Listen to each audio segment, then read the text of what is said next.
అందరికి నమస్తే. నేను బాణావతి రవికుమార్ నాయక్, దేవరకొండ నియోజకవర్గం, రేకులగడ్డ.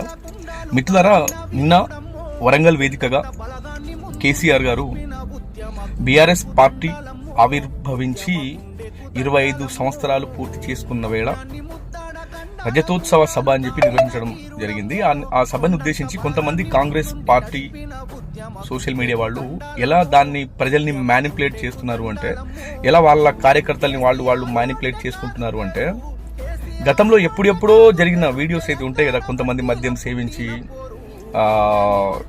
బొక్కబోర్ల పడడము, అంటే గతంలో ఎన్నికల ప్రచారంలో భాగంగా అవి మనం గతంలోనే చూసిన వీడియోల్ని ఇప్పుడున్నటువంటి రజతోత్సవ ఉత్సవాల్లో వీళ్ళు బీఆర్ఎస్ పార్టీ అందరినీ మద్యం పెట్టి లేకపోతే డబ్బులు ఇచ్చి ఇట్లా ఇచ్చి ప్రజల్ని తరలించినట్టు వీళ్ళు వాళ్ళ కార్యకర్తల్ని అలాగే యావత్ తెలంగాణ రాష్ట్ర ప్రజల్ని మ్యానిపులేట్ చేస్తూ ఉన్నారు.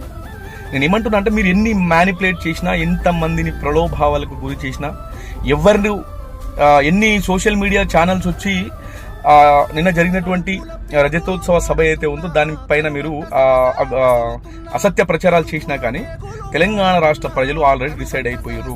రాబోయే రోజుల్లో తెలంగాణ రాష్ట్రంలో బీఆర్ఎస్ పార్టీ గెలుపుని మీ అమ్మలు కాదు కదా, జేజమ్మలు వచ్చినా కూడా ఆపలేరు.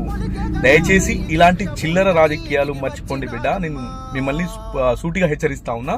ఇలాంటి చిల్లర రాజకీయాలు, పనికి మాలిన రాజకీయాలు మీరు ఎంత తొందరగా వదిలేస్తే అది మీకే బెటర్. ఎందుకంటే మీరు బీఆర్ఎస్ పార్టీ మీద ఏ విధంగా అయితే మీరు నెగిటివ్ ట్రోలింగ్ చేస్తా ఉన్నారో అది తిరిగి మీ వెనక అంటే మీ దాని కిందనే గుచ్చుకుంటుంది. కాబట్టి దయచేసి తెలంగాణ రాష్ట్ర సమాజానికి కూడా నేను రిక్వెస్ట్ చేసేది ఏంటంటే, వీళ్ళు మిమ్మల్ని మ్యానిపులేట్ చేయొచ్చు, అంటే వీళ్ళు వాళ్ళ కార్యకర్తల్ని మ్యానిపులేట్ చేయొచ్చు, కానీ ప్రజల్ని మ్యానిపులేట్ చేయలేరు. దయచేసి అవన్నీ పాత వీడియోలు, అన్ని పాత వీడియోలని తీసుకొచ్చి ఇప్పుడే మద్యం తీయించి ఇది చేసి అది చేసి, వాస్తవంగా చెప్పాలంటే బండ్లు అంటే ఒక బహిరంగ సభ పెడితే ఆ బహిరంగ సభకు సంబంధించి పార్టీ బండ్లు పెట్టడం సర్వసాధారణం. కానీ వీళ్ళు ఏం చేస్తున్నారంటే మద్యం తెచ్చారు, డబ్బులు పంచారు అని చెప్పి మొత్తం ఫేక్ వీడియోలు ఎప్పుడెప్పుడో తీసుకొచ్చి వీళ్ళు పెడతా ఉన్నారు. దయచేసి తెలంగాణ రాష్ట్ర ప్రజలారా అర్థం చేసుకోండి. ఏ ఒక్కరు కూడా డబ్బుకి ఆశపడో లేకపోతే మద్యానికి ఆశపడో కానీ ఆ సభకు వెళ్ళలేదు.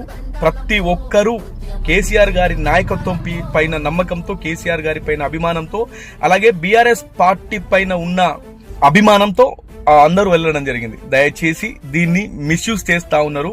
సో తెలంగాణ రాష్ట్ర సమాజం దీన్ని అర్థం చేసుకోవాల్సిందిగా కోరుకుంటూ సెలవు తీసుకుంటున్నారు. థ్యాంక్ యూ మిత్రులారా, థ్యాంక్ యూ.